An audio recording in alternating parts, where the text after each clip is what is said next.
안녕하세요. 나루스TV 오늘 나눠볼 이야기는요, 영화인데요. 이 영화입니다. 보이시나요? 바람의 전설. 이게 인터넷상으로는 2004년도쯤에 나왔다고 하더라고요. 2004년도쯤에 나온 걸로 되어 있는데요. 일단 이성재와 박솔미 씨가 나오죠. 박솔미 씨는 최근에 크게 활동하는 걸 보지 못해서 아마 2000년도 초반 맞는 것 같아요. 2004년쯤. 근데 이 바람의 전설이라는 영화가 이제 쉽게 이야기하면 이제 이성재 씨가 좋게 얘기하면 이제 춤꾼으로 나오죠. 춤꾼으로 나오는데 이제 흔히들 이제 그걸 제비라고 하죠. 제비라고 해서 이제 여러 아무튼 뭐 카바레에서 춤을 추는 춤꾼으로 나오는데요. 근데 바람의 전설이라는 영화를 처음 봤을 때 제가 그야말로 그냥 우연한 기회에, 제가 이 영화가 개봉했을 때 봤던 건 아니고요. 우연한 기회에 이 영화를 보게 되었는데요. 최근에. 근데 굉장히 재밌더라고요. 굉장히 재밌어서 이거 리뷰를 한번 하면 좋겠다 이렇게 생각을 해서 제가 이 영화를 선정을 했습니다. 근데 일단은 그 바람의 전설, 그러니까 역시 여기서 말하는 바람이라고 하는 건 우리가 흔히 바람났다라는 얘기, 거기서 제목이 착안이 되었겠죠. 왜냐하면 아무래도 이성재 씨가 이 카바레에서 춤을 추는 사람으로 나오기 때문에 불가피하게 이제 어떤 사모님들과의 연문을 뿌리게 되는 그런 부분이 있는데, 근데 여기에 이제 춤꾼이 이성재 씨도 나오고 김수로 씨가 조연으로 나오는데요. 김수로 씨는 우리가 흔히 얘기하는 굉장히 전형적인 이제 그 제비 역할을 하고 있고요. 사모님 하면서 전형적인 제비 역할을 하고 있고, 이제 사모님들을 이렇게 꼬셔서 춤으로 꼬셔서 그렇게 한탕씩 하는. 근데 이제 이성재 씨는 본인은 이제 예술가라고 믿는, 그래서 제비라는 말을 굉장히 싫어하는, 말 그대로 진정한 춤꾼, 어떤 그 자체의 이제 즐거움을 느끼는 그러한 캐릭터로 나와요. 근데 포인트는 뭐냐면은 이제 그러다 보니까 이제 이성재 씨는 실제로 춤을 제대로 배우기 위해서 각 지역에 일단은 이런 춤추는 문화가 있다라는 거는 이제 그 김수로 씨를 통해서 우연히 이제 알게 된 형태가 되는데요.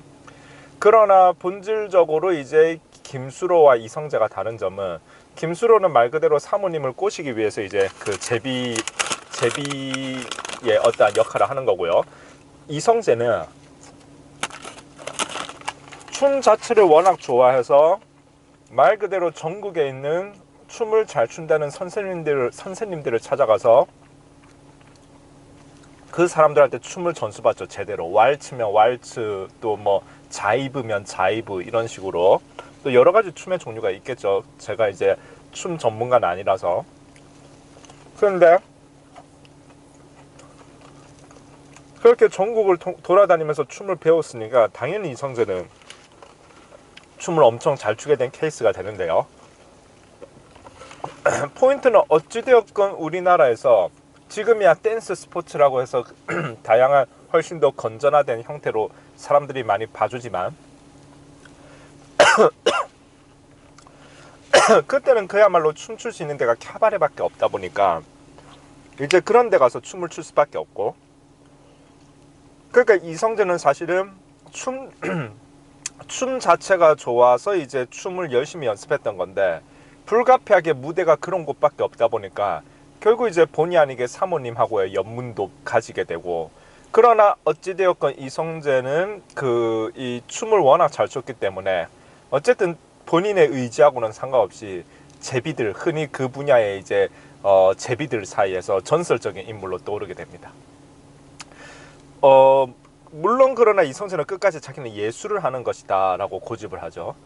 물론 이성재가 마지막에 각 자기의 파트너, 그러니까 어쨌든 이성재한테 빠져버린 사모님들한테로부터 거금의 돈을 이제 이렇게 스폰을 받긴 받죠. 그러나 그것도 그 돈을 주고자 하는 사모님의 행복을 위해서 내가 받는 것이다, 이렇게 되는 거죠. 어쨌든 그러한 개념이 되는데, 그러면 이제 결국 이렇게 해서 그 본인의 예술을 해 나가는데, 정작 아까 이성재가 찾으러 다녔던 춤의 스승님들, 그 스승님들이 이제 영화 전반부에 보면 알겠지만은 굉장히 이제 다들 이 말년이 그렇게 썩 좋은 모습으로 살고 있는 것은 아니고 춤은 잘 추지만 다들 굉장히 어렵게 살고 있는 모습으로 나오는데요. 이성재 역시 여러 사모님들한테서 스폰을 받았기 때문에 굉장히 이제 큰 집도 사고 좋은 차도 사지만은 결국에는 이제 그게 이제 문제가 되어서 그러니까 이제 깜빵에도 가는 신세도 되기도 하고요. 결국에는 이제 이혼도 당하고 그러면서 결국에는 이제 그 삶이 굉장히 어려워져서 그 이전에 자기 스승님들처럼 초라한 모습으로 다시 돌아가게 되죠. 결과적으로는. 근데 이성재는 항변을 하죠. 이성재가 항변을 한다기보다 이성재는 이제 계속 예술을 했었는데요. 이제 박솔미가 나오는데 박솔미가 원래 처음에 이성재를 잡으려고 이제 이렇게 이성재한테 경찰인 것을 숨기고 춤을 배우고 이성재로부터 자백을 얻어내기 위해서 일부러 이성재하고 친해진 척 경찰이라는 걸 숨기고 그렇게 해서 이제 이성재하고 친해져서 이성재하고 막 대화를 나누고 이성재한테 춤도 배우고 그런 인물이 박솔미인데요. 박솔미는 이성재를 잡기 위해서 잠입한 거였으나 결국에는 이성재하고의 대화 속에서 어쨌든 박솔미가 느끼기에는 그 어떤 이성재의 그 춤에 대한 순수한 열정, 즉 이 사람은 사모님들을 꼬시기 위해서 춤을 췄던 것이 아니라 진짜 춤 그 자체를 사랑했을 뿐이구나 라는 걸 알게 되었을 때 이성재가 경찰들에 의해서 잡혀가는 그 장소에서 박솔미는 오히려 자기가 경찰 신분이었음에도 불구하고 이성재를 변호하고자 하는 그러한 모습을 보여주죠. 이 사람은 그런 게 아니에요. 이 사람은 춤이 좋았을 뿐인데 춤추는 게 나쁜 건가요? 이런 식으로. 자, 이런 식으로 이성재를 항변해 줍니다. 변호해 주죠. 그런데 이제 이 부분에서 이제 굉장히 영화가 재미있는 이 여지를 주는 것이 어찌되었건 그 경찰들이 잡아갈 때 이제 박솔미는 경찰이었고 그 경찰이 이제 박솔미의 리더라고 할 수 있는 반장이 다른 사모님이 소위 이제 이성재한테 돈을 줬던 그런 사모님들이 자백을 했다. 이성재한테 이제 이렇게 뭐랄까 할까요? 아무튼 이제 결국 이성재가 제비다라고 이제 어쨌든 그 이성재가 이제 불리해질 수밖에 없는 그러한 자백들이 나왔다. 우리는 이제 잡아가야 된다라고 그렇게 하고 그러니까 박솔미는 그 사람들이 거짓말을 한 거다라고 하게 되죠. 여기서 이제 영화의 재미난 묘미가 나옵니다. 과연 이성재는 진짜 박솔미를 푹 빠지게 만들 그런 식으로까지 빠지게 만들 정도의 엄청난 제비인가 아니면은 진짜로 이성재는 순수한 춤꾼에 지나지 않는가에 대한 부분이 약간 이제 사람마다 영화를 보는 사람마다 관점에 따라서 달리 볼 수 있게끔 그렇게 이제 장치를 시킨 거 그런 장면들 그 장면을 통해서 이제 그 사람마다 이제 관점에 따라서 박솔미가 제대로 제비한테 걸렸구나라고 해석할 수도 있고 박솔미가 진짜 순수한 춤꾼을 알아봐 주는구나 이렇게 이해할 수도 있는 사람마다 이렇게 그 해석을 달리할 수 있는 그러한 형태의 장면을 이제 넣어주죠. 그게 굉장히 재밌고 영화 마지막까지 결국 박솔미의 나레이션에도 나오지만 박솔미도 과연 이성재가 진짜 제비인지 아닌지 부분은 명확히 알 수 없다는 식의 어떤 그런 나레이션이 나왔던 것 같아요. 근데 그게 굉장히 어찌되었건 사람마다 관점에 따라서 달리 해석할 수 있다는 것이 굉장히 해석할 수 있도록 한 부분이 굉장히 재미가 있는데요. 재미가 있는 포인트가 되는데 일단 제가 보았을 때 이성재는 제비였다라기보다 춤꾼으로 봐야 되지 않겠는가라는 그러한 어떠한 쪽으로 저는 이제 생각이 많이 기울더라고요. 왜냐하면은 아까도 얘기했듯이 이성재가 춤을 배우기 위해서 전국 방방곡곡의 스승들을 찾아다니거든요. 단순히 사모님을 후려서 내가 그 사모님 돈이나 뜯어가야지라는 것이 그런 불순한 의도가 목적이었다라고 할 것 같으면은 5년 동안 전국을 돌아다니면서 이제 각 지역의 스승들을 찾아서 이제 춤을 배우는데요. 그 정성이 굉장히 어떤 이 거짓된 열정이라고 보기에는 너무 정성이 갸륵하다라는 느낌이 있고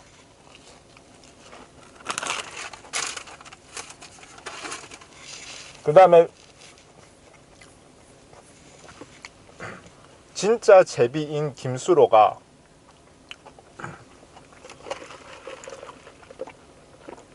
이성재가 잘 나갈 때 동업을 제의하거든요. 이성재의 춤 실력과 자기의 노하우를 합치면은 정말 많은 사모님들한테서 돈을 뜯어낼 수 있다 라는 식의 동업을 제의했을 때 그것을 거부했으며, 그 다음에 사실은 이제 이성재가 어떤 여자한테 이제 푹 빠지게 되는데요. 사실은 그 여자가 이제 꽃뱀이었죠. 그러니까 이제 그 여자가 처음에 카바레 이성재가 갔는데 어떤 순진해 보이는 여자가 그렇게 있어서 이성재가 가볍게 리드해 주려고 춤을 함께 출까 해서 춤을 췄는데, 조금 춤하면서 춤을 추는 듯 하더니 갑자기 그 여자가 엄청 춤을 잘 춰서 이성재는 그 속에서 또 한 번 춤의 기쁨을 느끼게 되고, 그 예술을 사랑하는, 춤을 예술로서 생각하는 이성재는 그 여자하고의 춤이 최고의 예술이라고 생각되었기에 진짜 그 여자한테 푹 빠지게 되죠. 그러나 그 여자는 연락을 감추게 되고 연락을 안 끊기게 되고, 그러고 있다가 어느 날 갑자기 이제 이성재를 막 안달하면서 핸드폰에 전화하고 막 문자 뭐 음성 메시지 남기고 하는데요. 어찌되었건 그러다가 갑자기 이제 그 여자한테 연락이 와가지고 자기가 이제 그 다른 어떠한 어려운 사정이 있어가지고 연락을 못했다는 식으로, 물론 그 사정은 돈 문제가 되고요. 그러니까 이성재가 이제 그 얘기를 듣더니 참 딱하다면서 그러면서 자기 돈을 그 여자한테 주죠. 근데 사실은 그 여자가 꽃뱀이었던 거예요. 그래서 이제 그 여자는 다시 돈만 가지고 이제 홀라당하고 이제 잠적해버리는. 이성재가 만약에 제비였다라고 할 것 같으면은 그런 순애보적인 모습을 어쨌든 보기가, 순애보적이라고 해야 될까요? 아니면 허술하다라고 해야 될까요? 그런 것을, 그러한 모습을 보이지 않았겠죠. 더더군다나 사실 그 진짜 제비였던 김수로는 그런 이성재를 보고 소위 이제 병신이라고 놀리면서 비웃거든요. 왜냐하면 김수로는 진짜 제비였기 때문에. 그러한 측면에서 본다라고 할 것 같으면은 이성재는 그 어떠한 그 춤을 예술로서 바라본 그러한 사람이었다, 그렇게 되죠. 근데 우리가 춤을 예술로서 바라본 그러한 사람으로 이성재의 캐릭터를 우리가 받아들이기 시작하면은 영화의 마지막이 너무너무 씁쓸해져요. 왜? 이성재는 춤이 좋아서 춤을 췄을 뿐인데 그 춤의 세계를 바라보는 사람들의 시각이 그 사람을 단순히 제비로서만이 우리들이 바라보다 보니까 결국 이성재는 제비와 다를 바 없는 험난한 초라한 말로로 되돌아가게 되거든요.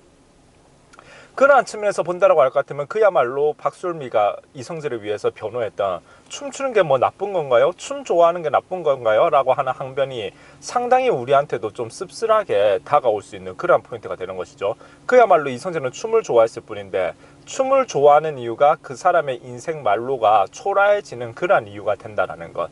그것은 상당히 이제 우리로서는 이제 받아들이기 힘든 부분이지 않겠습니까? 근데 사실은 그러한 측면에서 본다면 이제 되게 씁쓸한 측면처럼 느껴질 수도 있겠지만, 일단은 근데 이제 영화는 이 모든 흐름들이 굉장히 이제 재미있게 전개가 되는데요. 그런데 사실은 어찌되어 그 이성재는 예술을 한다고는 했는데 결국 이성재의 예술 때문에 사실은 상처받은 수많은 사람들이 있죠. 무슨 말인고 하니 이성재는 예술을 위해서, 즉 카바레에서 나와 함께 춤을 춘 파트너 그 여자를 위해서 최선을 다하고 매너 있게 다하니까 그 여자는 자연스럽게 이제 이성재한테 빠져들죠. 아무래도 카바레에 나오는 사모님이라고 하는 것은 돈은 많지만 확률적으로는 남편의 사랑을 충분히 받지 못해서 거기에 있는 공허함을 채우기 위해서 나오는 사람들이 많지 않겠습니까? 그런 와중에 이성재가 춤을 예술적으로 추는 데다가 다른 제비하고 하는 확연히 다른 매너를 보여준다고 할 것 같으면은 카바레 사모님들은 이성재하고 깊은 사랑에 빠지게 될 것이고, 그러면 카바레 사모님들은 아까 얘기했듯 이성재한테 돈도 갖다 바치는 그런 서포터가 되어버리는 거죠. 그러나 사실 그 돈이라고 하는 것이 그 사모님이 번 돈은 아닐 테고 결국 이제 그 남편이 벌어준 돈을 갖다 바치는 형태가 되다 보니까 그 영화에서도 나오게 되는데요. 뭐 자기 자식 대학 등록금도 이성재한테 갖다 바치고 이런저런 돈을 다 이성재한테 다 갖다 바치게 되는 형태들이 나오죠. 그렇게 돼버리니까 그 가정, 그 대학을 가려고 했던 학생이 이제 상당히 공경에 처한다던가 혹은 그 가정이 무너진다라던가 이러한 형태가 되는 거죠. 즉 이성재는 본인은 예술을 했다라고 하지만 본인이 하고 있는 그 행위 예술이, 춤이라고 하는 행위 예술이 그 어떤 다른 가정의 그러한 그 험난한 파도로서 어떠한 그 뭐랄까요, 그 좋지 않은 악영향을 미치는 그러한 예술이라고 한다라고 할 것 같으면은 그것은 어찌되었건 금지된 예술이 되어져 버리는 것이죠. 물론 그때 어쨌든 영화가 배경인 그 당시 영화가 현대를 배경으로 하는 건 아니고 약간 이제 몇 년 전 상황을 배경으로 하는데요. 지금이야 말씀드렸듯이 이제 스포츠 댄스라는 게 있어서 이성재가 충분히 또 건전한 느낌의 어떠한 영역에서 춤을 즐길 수도 있었겠지만 어쨌든 그때 당시에는 카바레밖에 없었기 때문에 결국 그런 어떤 사회적 한계가 이성재의 예술을 말 그대로 예술 자체로 남겨져 있지 못하고 결국 퇴폐적이고 선정적인 영역으로 블랙홀처럼 빨아들일 수밖에 없는 그러한 한계가 있었다는 점에서는 상당히 우리가 뭐 사회적 아쉬움을 가질 수는 있겠으나 어찌되었건 이성재 본인이 하는 그 예술이라는 것이 다른 가정에 대한 어떠한 여러 가지 파괴라든가 누군가의 좌절을 불러일으키게 만드는, 왜냐하면 이성재를 향한 사모님의 순수한 행복이나 이성재를 통해 느끼는 그 사모님의 순수한 행복이라는 것이 사모님 혼자만의 감정에서는 순수할지 모르지만 그것 때문에 상처받는 그 가정의 여러 가족 구성원들이 있지 않겠습니까?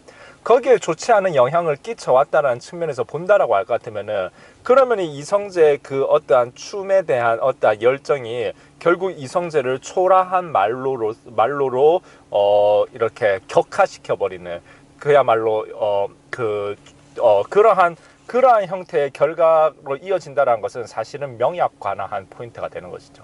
결국 이성재는 예술가라고 하면서 본인의 어떠한 순수성을 주장했지만 우리는 언제나 더 이상 아이가 아니기 때문에 순수함이라는 것에 대해서 항상 우리는 깊이 있게 샤프하게 생각을 해야 된다. 말 그대로 정말로 그 순수하게 나의 어떠한 심미적 어떠한 즐거움을 위해서 내가 어떠한 일에 있어서 경지에 오르는 것은 정말 좋은 일이긴 한데, 우리는 나의 그러한 행위들, 나의 그러한 어찌되었건 내가 예술을 한다라고 하는 그 나의 어떠한 행위와 그것을 추구하는 행동에 있어서 그 나의 그러한 예술이, 그러한 행동이 다른 누군가에게 어떠한 상처라던가 문제를 일으키는 원인이 되는 것은 아닌가 하는 부분들을 사려 깊게 생각하면서 우리가 어떠한 결정을 하고 어떠한 행동을 해 나가야 한다는 것, 그것이 사실은 우리가 어찌되었건 사회라는 곳에서 살아가는 어른의 중요한 자세이고 판단이 되겠지요. 성숙이라고 할 수도 있고요. 그러한 측면에서 이성재의 순수성이라 하는 것은 글쎄요, 성숙된 순수함이었다기보다는 아이 같은 순진함에 지나지 않았겠는가. 순수함과 순진함을 조금 다르게 보거든요. 제가 아이가 순진한 것은 맞는 건데 어른이 순진한 것은 어리석은 것일 수 있다. 그러한 어리석음의 대가로서 이성재가 어찌되었건 마지막 말로는 그렇게 결국 초라하게 그렇게 끝이 났다 라는 부분, 그 부분이 이제 제가 또 영화를 보면서 이제 느껴졌던 그러한 부분입니다. 근데 영화가 굉장히 전반적으로 재밌고요. 오히려 사실은 그렇기 때문에 마지막에 이성재와 박술미가 함께 추는 그 마지막 그 춤이 훨씬 더 웅변력 있게 다가오고요. 훨씬 더 강력한 메시지로 다가오게 되죠. 훨씬 더 임팩트 있는 영향을 우리의 마음속에 울리는 그러한 신금을 울리는 그러한 장면이 됩니다. 이성재는 영화 마지막 얘기하죠. 한 번 더 쳐주시겠습니까? 라고 박술미한테 이야기를 하죠. 굉장히 초라한 모습으로서 한 번 더 춤을 춰주시겠습니까? 라고 하지만은 그 초라한 모습, 그러나 그 춤 사이는 그야말로 예술적인 춤 사이가 되죠. 그것이 정말로 어떤 우리한테 남기는 이 영화의 마지막 이 인상이라는 거, 그것이 상당히 잊혀지지 않는 굉장히 볼만한 재미있는 영화였다. 이 바람의 전설이라는 것이. 그래서 함께 나눠보고자 했고요. 어찌되었건 자신의 순수한 예술성을 키워나가는 것은 너무나도 필요한데, 어쨌든 나 혼자 사는 세상이 아니라고 할 것 같으면은 나의 그러한 예술적 추구 행위가 전반적인 우리 사회 전반적인 영역이라는 부분에 있어서 다른 사람들한테 어떠한 영향을 미치는지를 우리는 판단하면서, 그러면서 나의 어떠한 예술을 추구해야 된다. 그리고 사실은 알다시피 A라는 것이 내가 가장 추구하는 예술일 수 있겠지만 그것이 약간 여러 가지 한계가 있다라고 할 것 같으면은 우리는 딱 A는 아닐지라도 A 프라임, A 더블 프라임과 같은 A와 유사한 다른 어떤 그 즐거움을 분명히 내가 추구할 수 있는 부분들이 있기 때문에, 그렇게 하면서 나의 어떠한 뭔가 하고 싶은 개인적 욕구와 어찌되었건 사회적인 어떠한 룰을 잘 조화시켜 갈 필요가 있다. 그러면서 물론 사회가 더 발전을 해 나가면은 A를 내가 직접 추구해도 문제가 되지 않는, 즉 지금 같이 스포츠 댄스라는 것이 양성화되면은 이제 내가 그 이성재 같은 사람들은 이제 그 순수 또 춤 카바레 같은 데서 춤을 출 필요는 없을 테니까요. 그렇게 해서 이제 그 해나갈 수 있는 그러한 이제 사회적 어떠한 발전도 함께 따라주면 제일 좋겠죠. 어쨌든 근데 우리는 시대를 원하는 시대에 맞춰서 태어나는 건 아니기 때문에 어찌되었건 우리가 그 살아가는 그 시점에서 내 주변의 환경과 내가 추구하고자 하는 부분들을 잘 조화시켜서 나가는 것이 중요한 포인트가 될 것이다. 어쨌든 영화 바람의 전설 굉장히 재밌고 한번 권해드립니다. 감사합니다.